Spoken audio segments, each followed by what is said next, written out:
ಜೈ ಹಿಂದ್ ಸ್ನೇಹಿತರೆ, ಇವತ್ತಿನ ವಿಡಿಯೋದಲ್ಲಿ 2024ರ ಆರ್ಟ್ ಅಂಡ್ ಕಲ್ಚರ್ ರಿಲೇಟೆಡ್ ಆಗಿರುವ ಪ್ರಶ್ನೆಗಳನ್ನು ನೋಡೋಣ. 2024 ಜನವರಿಯಿಂದ 2024 ಡಿಸೆಂಬರ್ ವರೆಗಿನ ಪ್ರಮುಖವಾದ ಕಲೆ ಮತ್ತು ಸಂಸ್ಕೃತಿಯ ಪ್ರಶ್ನೆಗಳನ್ನು ನೋಡ್ತಾ ಹೋಗೋಣ. ಸ್ನೇಹಿತರೆ, ವಿಡಿಯೋವನ್ನು ಪ್ರಾರಂಭ ಮಾಡೋ ಮೊದಲು ನಮ್ಮ ಚಾನಲ್ ಮೊದಲ ಬಾರಿಗೆ ನೋಡ್ತಾ ಇದ್ರೆ ಸಬ್ಸ್ಕ್ರೈಬ್ ಮಾಡಿ ಅಂತ ರಿಕ್ವೆಸ್ಟ್ ಮಾಡ್ತಾ ಇವತ್ತಿನ ಸೆಷನ್ ಸ್ಟಾರ್ಟ್ ಮಾಡ್ತಾ ಇದ್ದೀವಿ. ಮೊದಲ ಪ್ರಶ್ನೆ ಈ ರೀತಿದೆ: ಅಕ್ಟೋಬರ್ 2024ರಲ್ಲಿ ಭಾರತದ ಎಷ್ಟು ಭಾಷೆಗಳಿಗೆ ಕ್ಯಾಬಿನೆಟ್ ಶಾಸ್ತ್ರೀಯ ಭಾರತದ ಕ್ಯಾಬಿನೆಟ್ ಇದೆಯಲ್ಲ ಸಂಸತ್ತು, ಈ ಸಂಸತ್ತು ಶಾಸ್ತ್ರೀಯ ಭಾಷೆಯ ಸ್ಥಾನಮಾನ ಎಷ್ಟು ಭಾಷೆಗಳಿಗೆ ನೀಡ್ತು? Very very important question. ಸರಿಯಾದ ಉತ್ತರ ಆಪ್ಷನ್ ಸಿ, 5 ಭಾಷೆಗಳಿಗೆ. ಭಾರತದ ಕ್ಯಾಬಿನೆಟ್ ಅಕ್ಟೋಬರ್ 3 ಯಾವಾಗ ನೀಡ್ತು ಅಂತ ಕೇಳಿದ್ರೆ, ಅಕ್ಟೋಬರ್ 3, 2024ರಂದು ಭಾರತದ ಕ್ಯಾಬಿನೆಟ್ 5 ಭಾಷೆಗಳಿಗೆ ಶಾಸ್ತ್ರೀಯ ಭಾಷೆಯ ಸ್ಥಾನಮಾನವನ್ನು ನೀಡ್ತು. ಹಾಗಾದರೆ ಆ 5 ಭಾಷೆಗಳು ಯಾವುದು? ತುಂಬ ಇಂಪಾರ್ಟೆಂಟ್ ಇದೆ, ನೋಟ್ ಮಾಡ್ಕೊಳ್ಳಿ. ಮರಾಠಿ, ಬೆಂಗಾಲಿ, ಅಸ್ಸಾಮೀಸ್,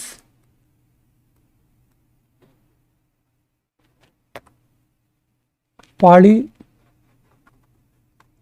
ಪ್ರಾಕೃತ.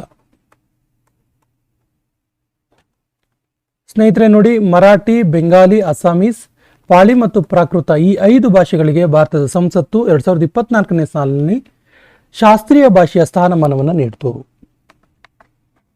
2024ನೇ ಸಾಲಿನ ಬೂಕರ್ ಪ್ರೈಸ್ ವಿಜೇತ ಆರ್ಬಿಟಲ್ ಎಂಬ ಕೃತಿ. ಆರ್ಬಿಟಲ್ ನೋಡಿ, 2024ನೇ ಸಾಲಿನ ಬೂಕರ್ ಪ್ರೈಸ್ ಯಾವ ಕೃತಿಗೆ ಸಿಕ್ತು ಅಂತ ಕೇಳಿದ್ರೆ ಆರ್ಬಿಟರ್, ನೆನಪಿರ್ಲಿ ಆರ್ಬಿಟಲ್. ಸೊ ಈ ಆರ್ಬಿಟಲ್ ಕೃತಿಯನ್ನ ಬರೆದವರು ಯಾರು? ಸರಿಯಾದ ಉತ್ತರ Samantha Harvey. Option is the right answer. ಪ್ರಶ್ನೆ ಈ ರೀತಿ ಕೂಡ ಕೇಳ್ಬೋದು: 2024ನೇ ಸಾಲಿನ ಬೂಕರ್ ಪ್ರೈಸ್ ವಿಜೇತ ಸಮಂತಾ ಹಾರ್ವೆ ಯಾವ ದೇಶದವರು ಅಂತೇಳಿ ಬ್ರಿಟನ್ ಅಂತ ಗೊತ್ತಿರಲಿ. ಯಾಕಂದ್ರೆ ಬೂಕರ್ ಪ್ರೈಸ್ ಇದೆಯಲ್ಲ, ಇದು ಪ್ರಪಂಚದ ಒನ್ ಆಫ್ ದ ಬೆಸ್ಟ್ ಅಥವಾ one of the important literature award ಅಂತಾನೆ ಹೇಳ್ಬೋದು. ಯಾವ ರಾಜ್ಯದ ನರಸಾಪುರ ಕ್ರಾಕೆಟ್ ಲೇಸ್ ಇದು GI ಟ್ಯಾಗ್ ಅನ್ನು ಪಡ್ಕೊಳ್ತು? 2024ನೇ ಸಾಲಿನಲ್ಲಿ global index GI tag,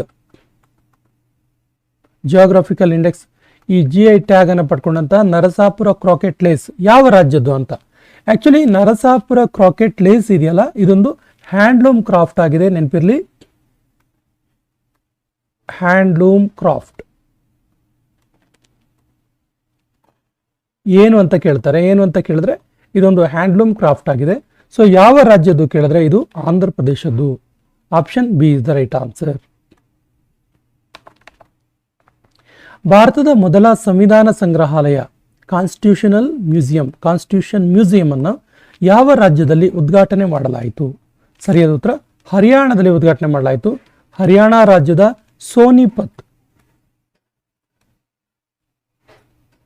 Haryana ರಾಜ್ಯದ ಸೋನಿಪತ್ ಎಂಬಲ್ಲಿ ಭಾರತದ ಮೊದಲ ಕಾನ್ಸ್ಟಿಟ್ಯೂಷನಲ್ ಮ್ಯೂಸಿಯಂ ಸಂವಿಧಾನ ಸಂಗ್ರಹಾಲಯವನ್ನು ಉದ್ಘಾಟನೆ ಮಾಡಲಾಯಿತು.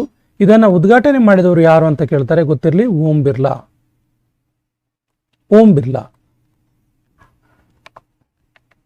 ಭಾರತದ ಗೃಹ ಮಂತ್ರಿ ಅಮಿತ್ ಶಾ ಇವರು ಜನಗಣನ ಭವನದಲ್ಲಿ ಯಾರ ಪ್ರತಿಮೆಯನ್ನ ಅನಾವರಣ ಮಾಡಿದ್ರು? ಸರಿಯಾದ ಉತ್ತರ ಸರ್ದಾರ್ ವಲ್ಲಭಾಯ್ ಪಟೇಲ್ ಪ್ರತಿಮೆಯನ್ನ ಅನಾವರಣ ಮಾಡಿದ್ರು. ಭಾರತದ ಉಕ್ಕಿನ ಮನುಷ್ಯ ಅಂತ ಹೆಸರಾದ ಸರ್ದಾರ್ ವಲ್ಲಭಾಯ್ ಪಟೇಲ್ ಅವರ ಪ್ರತಿಮೆಯನ್ನ ಅನಾವರಣ ಮಾಡಲಾಯಿತು. ಏಷ್ಯಾದ ಮೊದಲ ಬೌದ್ಧ ಶಿಖರ ಸಮ್ಮೇಳನ 2024ರಲ್ಲಿ ಎಲ್ಲಿ ಆಯೋಜಿಸಲಾಗಿತ್ತು? ಸರಿಯಾದ ಉತ್ತರ ನವದೆಹಲಿಯಲ್ಲಿ ಆಯೋಜಿಸಲಾಗಿತ್ತು. ನೋಡಿ, ಇದು ಏಷ್ಯಾದ ಮೊದಲ ಬೌದ್ಧ ಶಿಖರ ಸಮ್ಮೇಳನ. ಮಹಾತ್ಮ ಗಾಂಧೀಜಿಯವರ 155ನೇ ಜಯಂತಿಯಂದು ಈ ಕೆಳಗಿನ ಯಾವ ಸ್ಥಳದಲ್ಲಿ, ನೋಡಿ ಇಲ್ಲೊಂದು ವರ್ಡ್ ಬಿಟ್ಟೋಗಿದೆ, ಈ ಕೆಳಗಿನ ಯಾವ ಸ್ಥಳದಲ್ಲಿ ಬಾಪು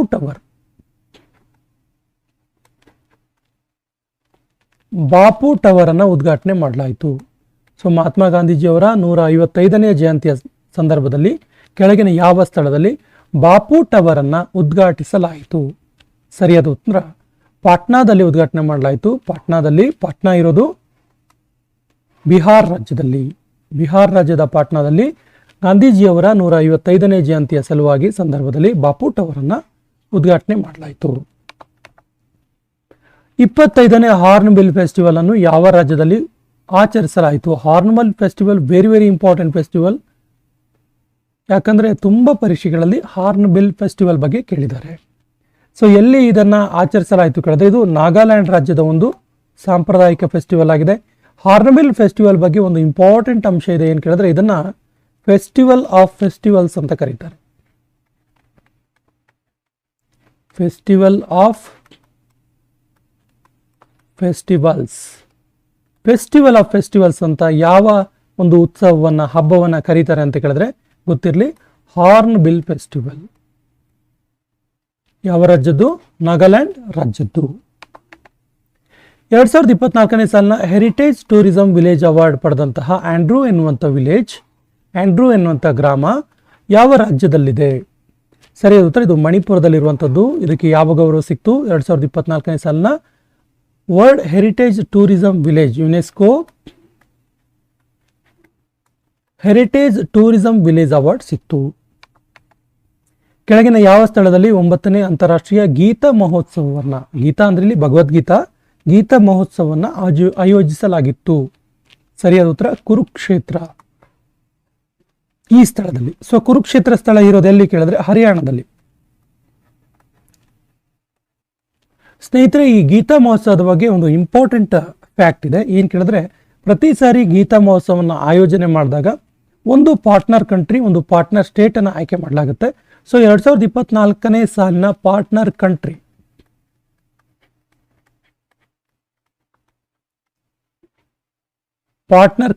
ಯಾವುದು ಕೇಳಿದ್ರೆ ತಾಂಜೇನಿಯಾ. ಎಲ್ಲಾಗಿದ್ದು? ಹರಿಯಾಣ ರಾಜ್ಯದಲ್ಲಾಗಿದ್ದು. ಹಾಗಾದ್ರೆ ಪಾರ್ಟ್ನರ್ ಸ್ಟೇಟ್ ಯಾವುದು? ಕೇಳಿದ್ರೆ ಪಾರ್ಟ್ನರ್ ಸ್ಟೇಟ್ ಒಡಿಸ್ಸಾ. ತುಂಬಾ ಇಂಪಾರ್ಟೆಂಟ್ ಇದೆ ಅಂಶ ಇದು, ನೆನ್ಪಿಟ್ಕೊಳ್ಳಿ. Partner country Tanzania, partner state Odisha. 2024ನೇ ಸಾಲಿನ ಧಮ್ಮ ಸಮ್ಮೇಳನ ಎಲ್ಲಿ ಆಯೋಜಿಸಲಾಗಿತ್ತು? ಸರಿಯಾದ ಉತ್ತರ ಅಹಮದಾಬಾದ್ನಲ್ಲಿ ಆಯೋಜಿಸಲಾಗಿತ್ತು. ಇದು ಅಹಮದಾಬಾದ್ ಗುಜರಾತ್ ರಾಜ್ಯದಲ್ಲಿದೆ.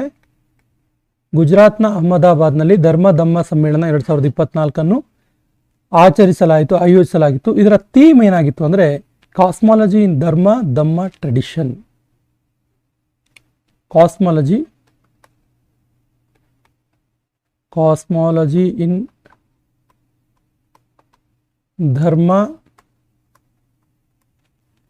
ಧಮ್ಮ ಟ್ರೆಡಿಷನ್.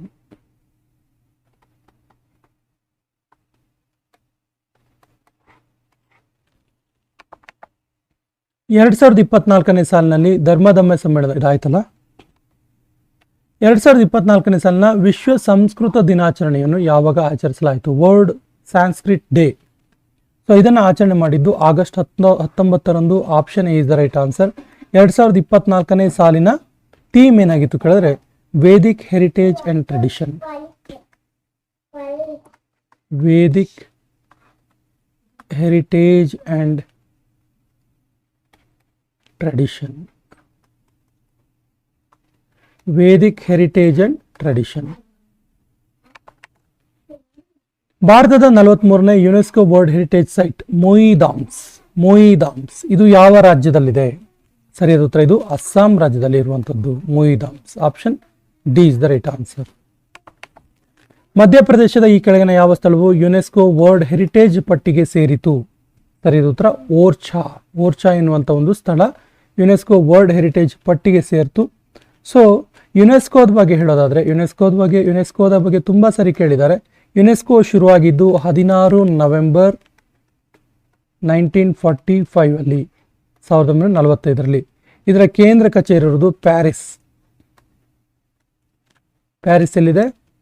ಫ್ರಾನ್ಸ್ನಲ್ಲಿದೆ. ಫ್ರಾನ್ಸ್ನ ಪ್ಯಾರಿಸ್ ಇದರ ಕೇಂದ್ರ ಕಚೇರಿ. ಇದರ ಡೈರೆಕ್ಟರ್ ಜನರಲ್, ಇದರ ಮುಖ್ಯಸ್ಥರು ಆಂಡ್ರಿ ಅಜೋಲೆ. ಪ್ರಸ್ತುತ ಆಂಡ್ರಿ ಅಜೋಲೆ ತುಂಬಾ ಇಂಪಾರ್ಟೆಂಟ್ ಇದೆ, ಇದು ನೀವು ನೋಟ್ ಮಾಡ್ಕೊಳ್ಳಿ. ಆಂಡ್ರಿ ಅಜೋಲೆ ಇದರ director general. National handloom day 2024 ಯಾವಾಗ ಆಚರಿಸಲಾಯಿತು? ಸರಿಯಾದ ಉತ್ತರ August 7. Option is the right answer. ಹಾಗಾದ್ರೆ 2024ರ ನ್ಯಾಷನಲ್ ಹ್ಯಾಂಡ್ಲೂಮ್ ಡೇನ ಥೀಮ್ ಏನಾಗಿತ್ತು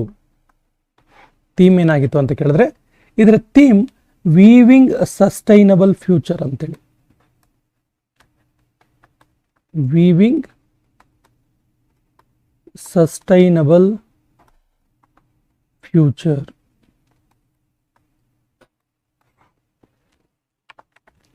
ಎರಡ್ ಸಾವಿರದ 24ನೇ ಸಾಲಿನ ಕೆಳಗಿನ ಯಾವ ಸ್ಥಳವನ್ನು ಅತ್ಯಧಿಕ photogenic UNESCO world heritage centre ಅಂತೇಳಿ ಘೋಷಿಸಲಾಯಿತು. ಫೋಟೋಜೆನಿಕ್ ಅಂದರೆ ತುಂಬ ಫೋಟೋಕ್ಕೆ ಫೇವರ್ ಆಗಿರುವಂತಹ ಒಂದು ಹೆರಿಟೇಜ್ ಸೈಟ್, ಅತ್ಯಧಿಕ ಫೋಟೋಶೂಟ್ ಆಗಿರ್ಬೋದು, ಫೋಟೋ ತೆಗೆದಿರ್ಬೋದು, ಆ ರೀತಿ ಅಂತೇಳಿ ಘೋಷಣೆ ಮಾಡಲಾಯಿತು. ಸರಿಯಾದ ಉತ್ತರ ಇದಕ್ಕೆ ಅಂಗೋರ್ವಾಟ್ ಟೆಂಪಲ್ ಇದೆಯಲ್ಲ, ಹಿಂದೂ ಟೆಂಪಲ್ ಅಲ್ಲಿ, ಇದು ಕಾಂಬೋಡಿಯಾ ದೇಶದಲ್ಲಿರೋದು. ಕಾಂಬೋಡಿಯಾ ದೇಶದ ಅಂಗೋರ್ವಾಟ್ ಟೆಂಪಲ್ ಅನ್ನ 2024ನೇ ಸಾಲಿನ highest photogenic UNESCO world heritage site ಅಂತೇಳಿ ಘೋಷಣೆ ಮಾಡಲಾಯಿತು. ಸೊ ಭಾರತದಲ್ಲಿ ಈ ಒಂದು ಸ್ಥಾನ ಪಡೆದಂತಹ ಪ್ರಮುಖ 2 ವರ್ಲ್ಡ್ ಹೆರಿಟೇಜ್ ಸೈಟ್ಗಳು, ವಿಶ್ವ ಪಾರಂಪರಿಕ ತಾಣಗಳು ಯಾವುದು ಅಂತ ನೋಡ್ತಾ ಹೋದ್ರೆ ತಾಜ್ ಮಹಲ್ ಮತ್ತು ಹಂಪಿ.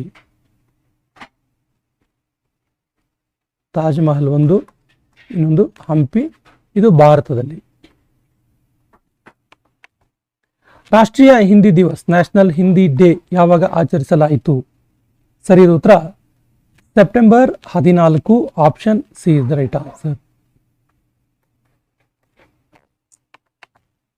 8,000 ಟಿ ಟ್ರೈಬ್ಸ್ ಜನರು, ಈ ಬುಡಕಟ್ಟು ಜನರು ಯಾವ ಸ್ಥಳದಲ್ಲಿ ಜುಮಾರ್ ಎನ್ನುವಂತಹ ನೃತ್ಯವನ್ನು ಪ್ರದರ್ಶನ ಮಾಡಿದ್ರು? ಸರಿಯಾದ ಉತ್ತರ ಅಸ್ಸಾಂ. ನೋಡಿ, 8,000 ಟಿ ಟ್ರೈಬ್ಸ್, ಟಿ ಬುಡಕಟ್ಟು ಜನಾಂಗದವರು ಜುಮಾರ್ ಎನ್ನುವಂತಹ ನೃತ್ಯವನ್ನ ಅಸ್ಸಾಂನಲ್ಲಿ ಪ್ರದರ್ಶನ ಮಾಡ್ತಾರೆ. ಯಾವ ರಾಜ್ಯದಲ್ಲಿ ನೌಕಾಲಿ ಉತ್ಸವ, ಇದನ್ನ ನವಾಕಾಲಿ ಫೆಸ್ಟಿವಲ್ ಅಂತ ಕೂಡ ಕರೀತಾರೆ, ಈ ಫೆಸ್ಟಿವಲ್ ಅನ್ನ ಆಚರಿಸಲಾಯಿತು? ಸರಿಯಾದ ಉತ್ತರ Odisha. Option C is the right answer. ಇದೊಂದು ಹಾರ್ವೆಸ್ಟ್ ಫೆಸ್ಟಿವಲ್ ಆಗಿದೆ.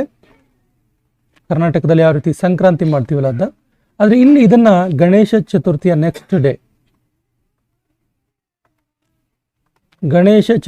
ನೆಕ್ಸ್ಟ್ ಡೇ ಈ ಒಂದು ಫೆಸ್ಟಿವಲ್ ಅನ್ನ ಆಚರಿಸಲಾಯಿತು. ರಾಷ್ಟ್ರಪತಿ ಭವನದಲ್ಲಿರುವ ದರ್ಬಾರ್ ಹಾಲ್ ಮತ್ತು ಅಶೋಕ್ ಹಾಲ್ ಅನ್ನು ಏನೆಂದು ಪುನರ್ ನಾಮಕರಣ ಮಾಡಲಾಯಿತು, ಪುನರ್ ಹೆಸರಿಸಲಾಯಿತು? ಸರಿಯಾದ ಉತ್ತರ ಎ ಮತ್ತು ಬಿ 2. ನೋಡಿ, ದರ್ಬಾರ್ ಹಾಲ್ ಅನ್ನ ಗಣತಂತ್ರ ಮಂಟಪ ಅಂತೇಳಿ, ಅಶೋಕ್ ಹಾಲ್ ಅನ್ನ ಅಶೋಕ ಮಂಟಪ ಅಂತೇಳಿ ಪುನರ್ ನಾಮಕರಣ ಮಾಡಲಾಯಿತು. Option C is the right answer. ಈ ಕೆಳಗಿನ ಯಾವ ರಾಜ್ಯದಲ್ಲಿ ವೇದಿಕ್ 3D ಮ್ಯೂಸಿಯಂ ಅನ್ನ ಯೂನಿವರ್ಸಿಟಿಯಲ್ಲಿ ನಿರ್ಮಿಸಲು ಘೋಷಿಸಲಾಯಿತು? ಸರಿಯಾದ ಉತ್ತರ ಉತ್ತರ ಪ್ರದೇಶದ ಸಂಪೂರ್ಣಾನಂದ ಸಂಸ್ಕೃತ ಯೂನಿವರ್ಸಿಟಿಯಲ್ಲಿ. ಸಂಪೂರ್ಣಾನಂದ ಸ್ಯಾನ್ಸ್ಕ್ರಿಟ್ ಯೂನಿವರ್ಸಿಟಿ, ಸಂಸ್ಕೃತ ವಿವಿಯಲ್ಲಿ, ವಿಶ್ವವಿದ್ಯಾಲಯದಲ್ಲಿ ವೇದಿಕ್ 3D ಮ್ಯೂಸಿಯಂ ಅನ್ನ ನಿರ್ಮಾಣ ಮಾಡೋದಕ್ಕೆ ಉದ್ದೇಶಿಸಲಾಯಿತು. ಸುಪ್ರೀಂ ಕೋರ್ಟ್ನ ನೂತನ ಧ್ವಜ ಮತ್ತು ಚಿಹ್ನೆಯನ್ನು ಲಾಂಚ್ ಮಾಡಿದವರು ಯಾರು? ಸರಿಯಾದ ಉತ್ತರ Draupadi Murmu. Option is the right answer. ಭಾರತದ ರಾಷ್ಟ್ರಪತಿ ದ್ರೌಪದಿ ಮುರ್ಮು ಅವರು ಸುಪ್ರೀಂ ಕೋರ್ಟ್ನ ನೂತನ ಧ್ವಜ ಮತ್ತು ಚಿಹ್ನೆಯನ್ನ ನಾಮಕರಣ ಮಾಡಿದ್ರು. ಯಾಕೆ ಈ ಧ್ವಜವನ್ನ ಚೇಂಜ್ ಮಾಡಿದ್ರು, ಯಾವ ಉದ್ದೇಶದಿಂದ ಕೇಳಿದ್ರೆ, ಸುಪ್ರೀಂ ಕೋರ್ಟ್ನ 75ನೇ ಆನಿವರ್ಸರಿ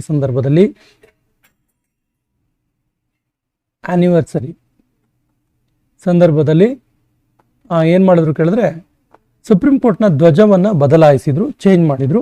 ಈ ಧ್ವಜದಲ್ಲಿ ಏನಿದೆ ಕೇಳಿದ್ರೆ, ಪ್ರಸ್ತುತ ಹೊಸ ಧ್ವಜದಲ್ಲಿ ಏನಿದೆ ಕೇಳಿದ್ರೆ ಅಶೋಕ ಚಕ್ರ ಇದೆ.